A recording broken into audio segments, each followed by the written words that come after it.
Kalau kita lihat di Indonesia mungkin banyak banget ya bahasa pemrograman yang sebenarnya tidak digunakan, di mana di luar negeri contohnya gitu ya, atau di luar Indonesia itu lumayan populer. Contohnya ada bahasa pemrograman seperti Rust gitu ya, ada Erlang kayak gitu ya, contohnya ada juga Clojure dan lain-lain, dan masih banyak bahasa pemrograman yang lainnya. Nah di sini ada pertanyaan ya tentang bahasa pemrograman Elixir dan Erlang. Nah gimana pendapat pribadi saya tentang bahasa Elixir dan Erlang itu? Yuk kita lihat pertanyaannya. Oke, ini pertanyaannya dari Krisna Adi Pranoto ya. Kita lihat pendapat pribadi Pak Eko mengenai Elixir dan juga Erlang. Halo Pak Eko, mau tanya dong apakah Pak Eko pernah mendengar atau mengetahui soal Elixir atau juga Erlang? Ini adalah bahasa pemrograman ya, buat teman-teman yang baru dengar ya. Ini adalah dua bahasa pemrograman.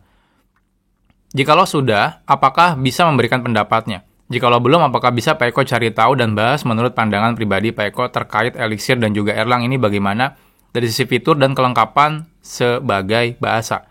Nah, sepertinya kedua bahasa tersebut, pemrograman tersebut sangat underrated yang padahal jadi backbone untuk banyak layanan populer seperti contohnya WhatsApp, Discord, dan juga Supabase Realtime. Terima kasih. Oke, sebenarnya untuk Elixir dan Erlang sendiri saya sudah tahu sejak lama ya.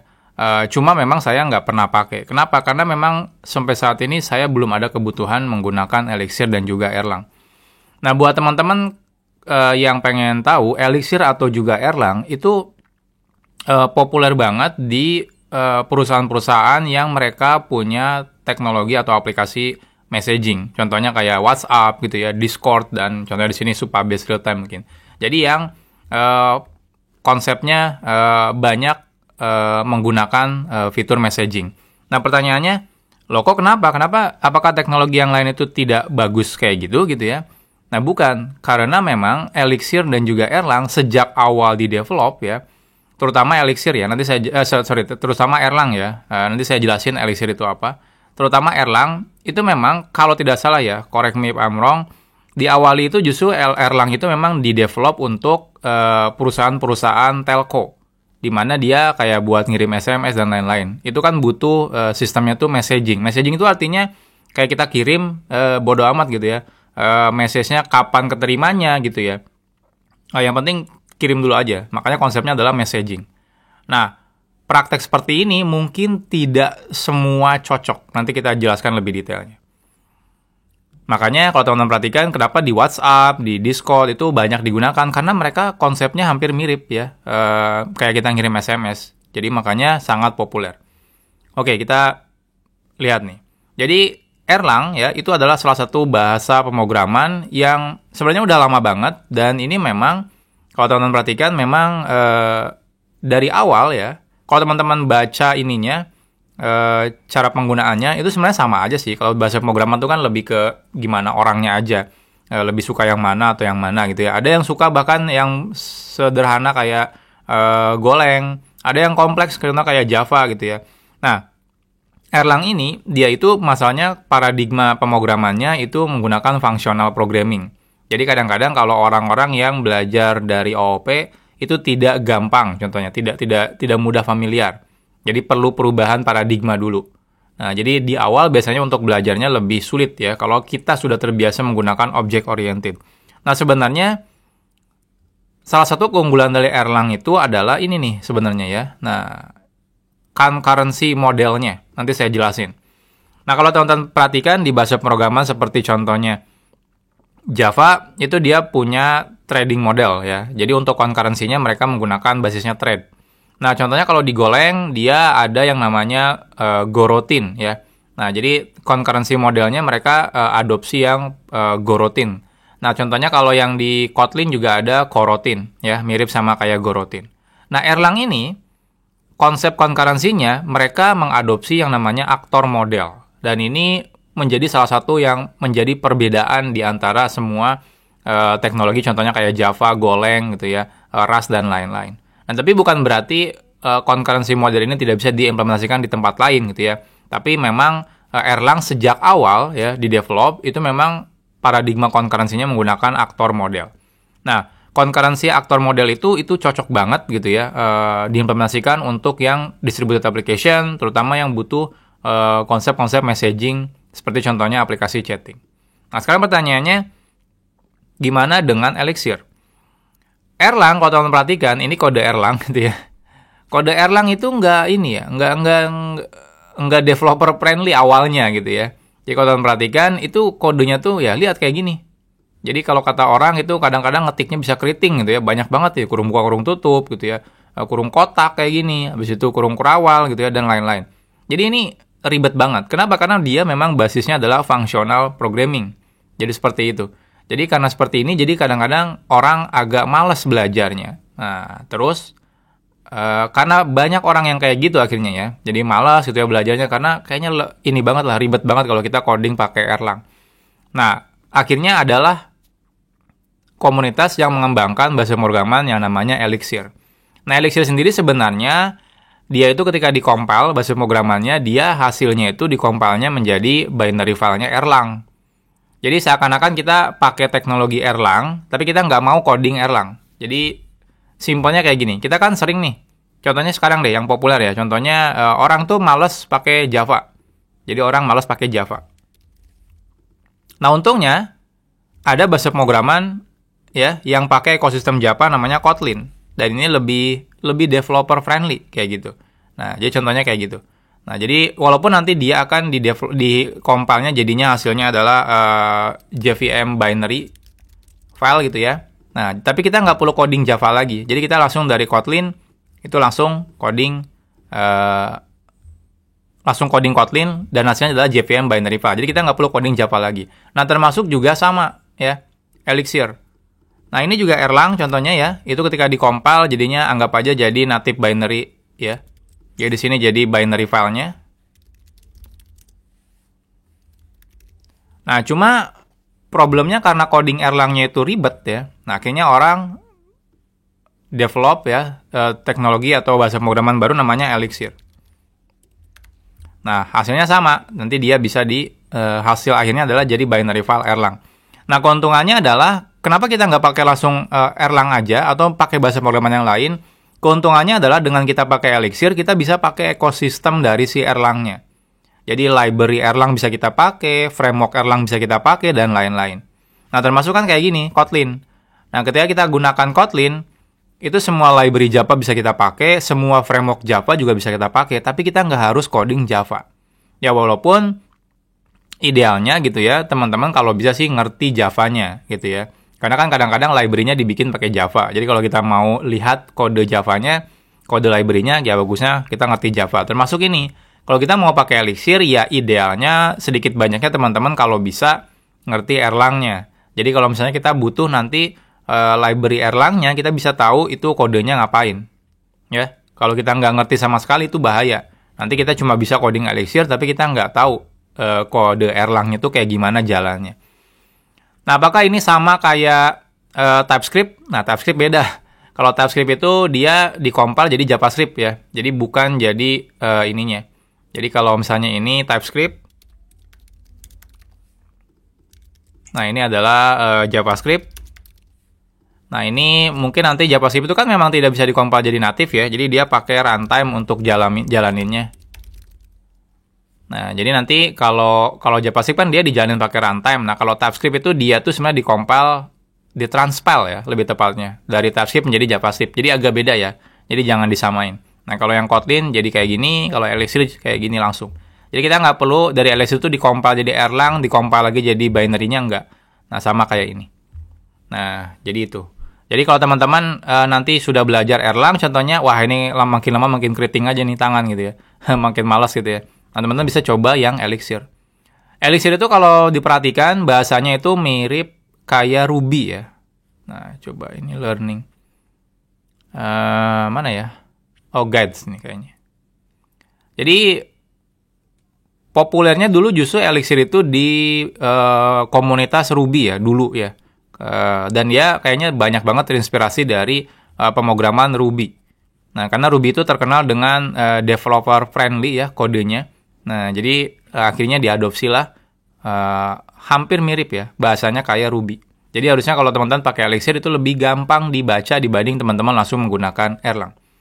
Oke, itu secara bahasa ya. Sekarang pertanyaannya, kenapa populer sekali ya untuk yang Erlang atau Elixir ini di company-company besar yang terutama yang punya fitur messaging kayak chatting kayak gitu ya. Nah, kayak push notification dan lain-lain.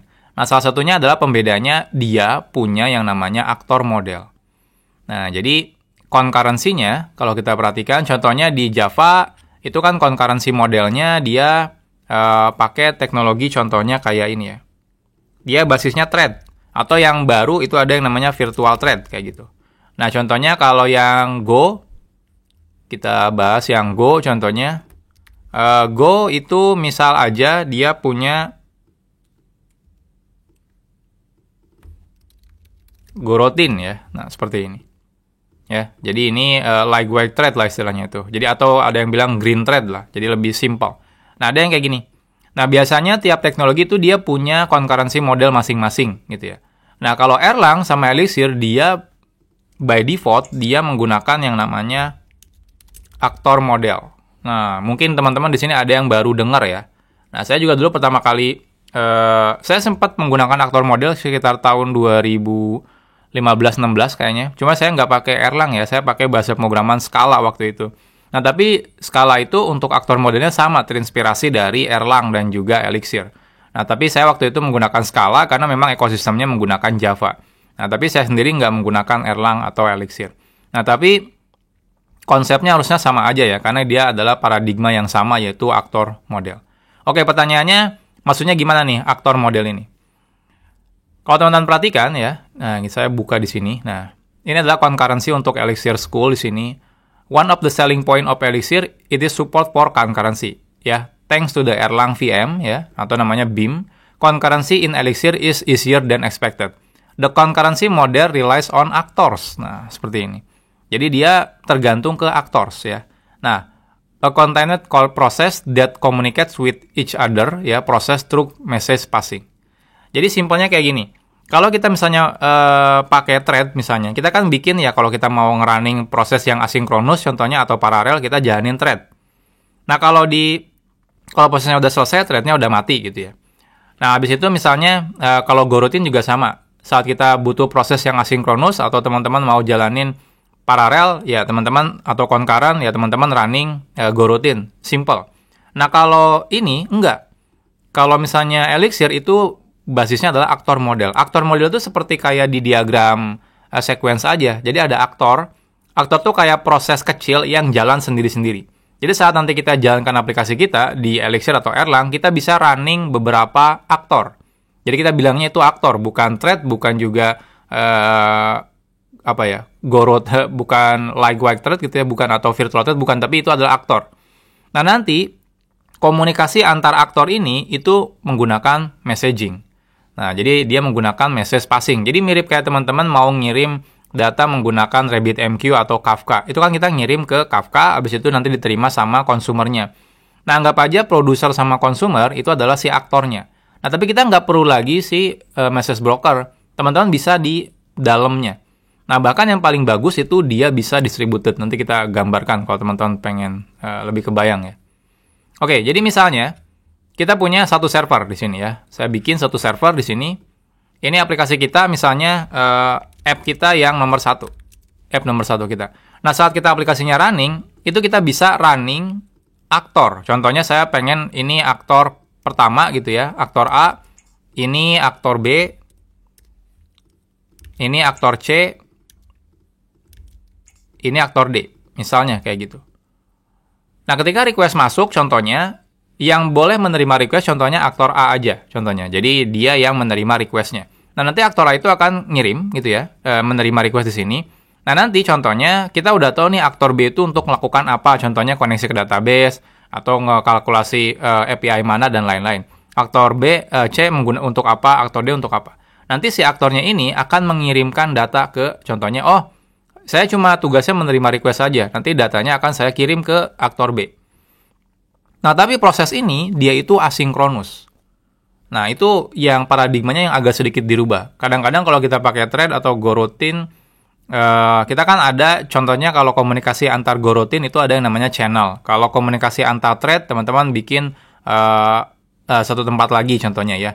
Nah, pertanyaannya gimana kalau aktor? Aktor itu by default dia waktu ngirim itu kayak ngelempar data aja. Nanti kalau teman-teman mau balas balik, itu nanti ada mekanismenya. Nah, tapi ini ketika dia ngelempar data, ini tuh dia kayak bisa nerima request lagi. Nah, termasuk dari sini langsung lempar ke sini gitu ya. Lalu misalnya ini lempar balik ke sini gitu ya datanya, itu bisa.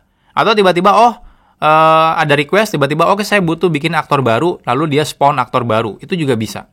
Nah, terus mungkin teman-teman pertanyaannya, loh kalau gini apa bedanya kalau saya menggunakan kayak gini dengan menggunakan thread? Jadi saya bikin satu thread. Mirip sebenarnya, cuma bedanya komunikasi antar thread yang ini mungkin agak ribet. Ya teman-teman contohnya kalau pakai goroutine, ini goroutine 1, 2, 3, 4 gitu ya. Kalau teman-teman mau komunikasi antar ini, teman-teman bikin channel lagi. Kalau teman-teman mau komunikasi dari sini ke sini, teman-teman bikin channel lagi. Dari sini ke sini bikin channel lagi, gitu ya.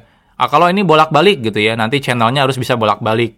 Nah, ini ribet banget kalau kita semuanya harus atur manual. Kalau misalnya di aktor model, itu semuanya udah otomatis, ya. Antar aktornya bisa saling berkomunikasi, gitu ya. Nah, bahkan salah satu yang paling menarik adalah ketika nanti kita mau scale up.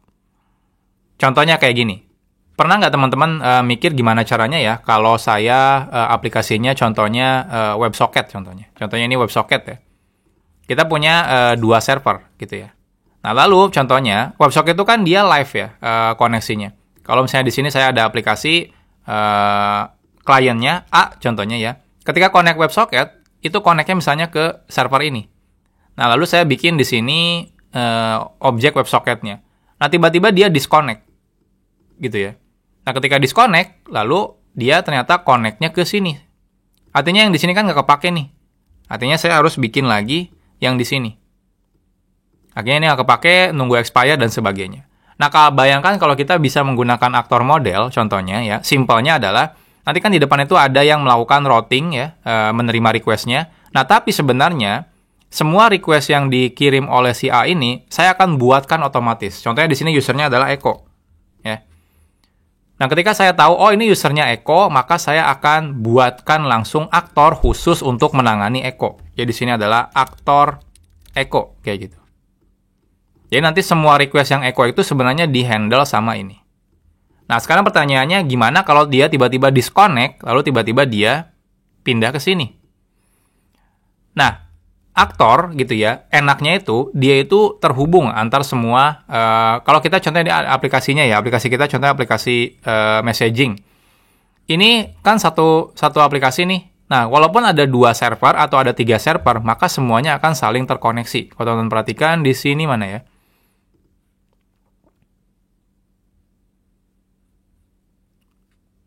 Nah, saya akan coba lihat contoh. Ini yang paling satu gambaran dari dokumentasi AK ya.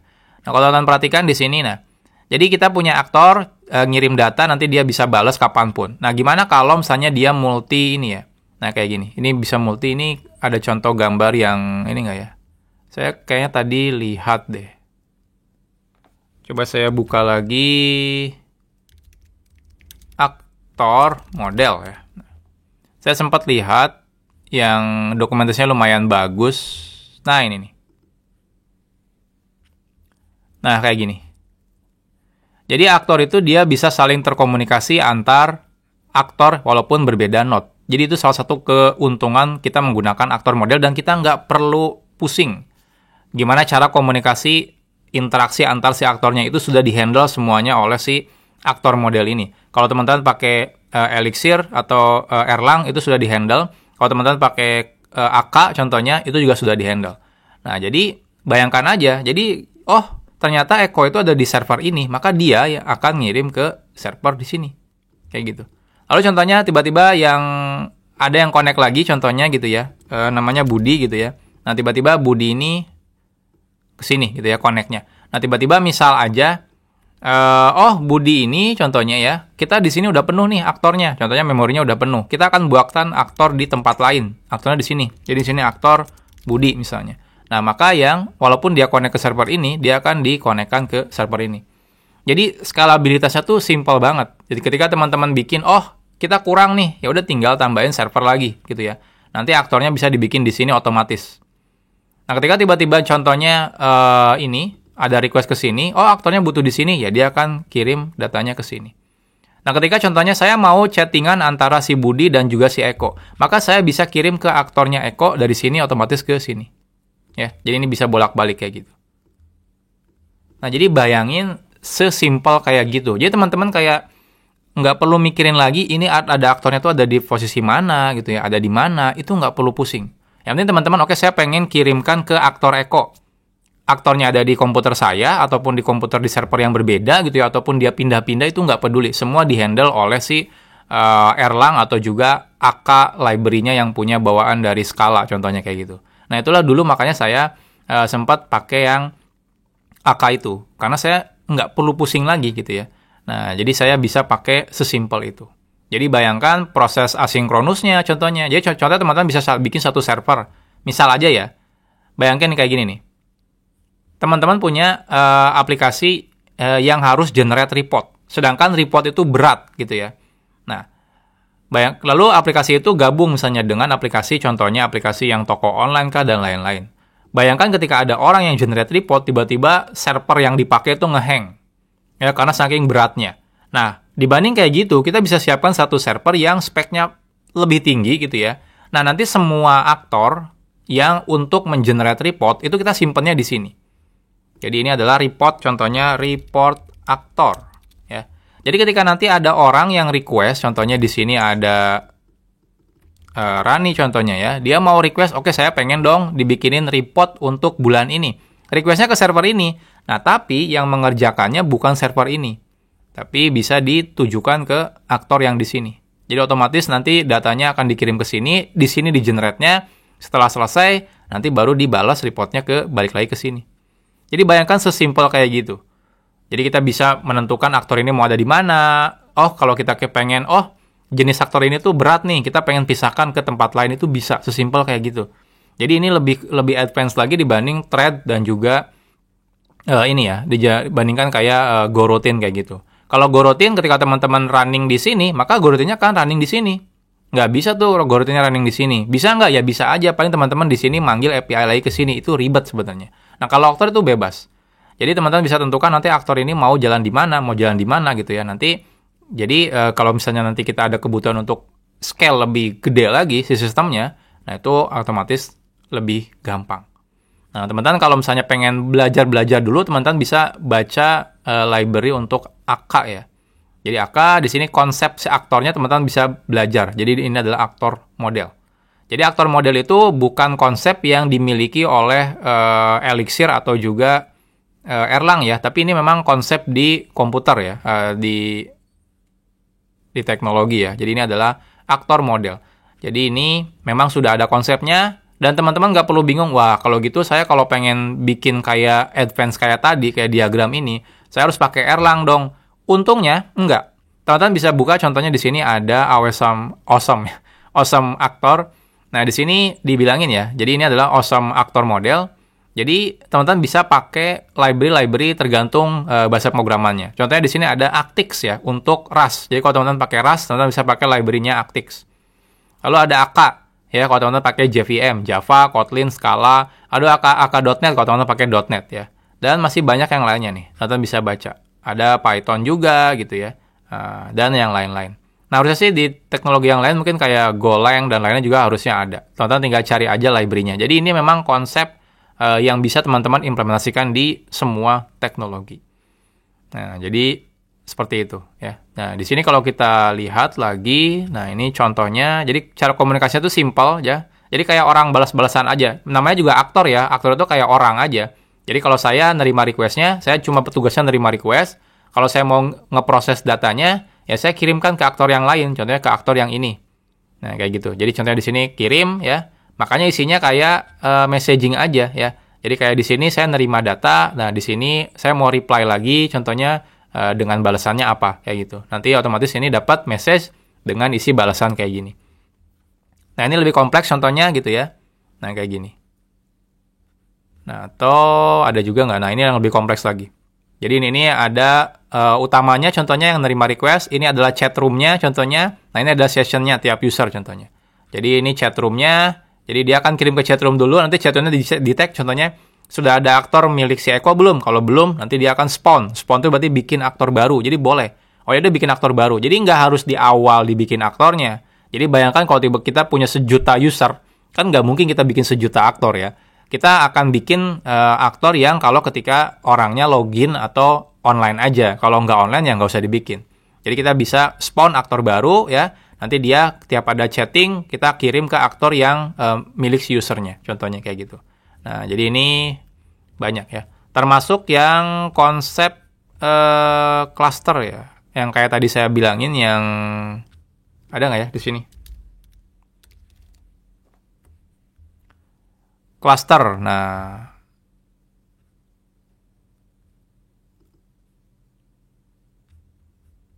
oh ini nggak ada ininya kayaknya ya gambarnya.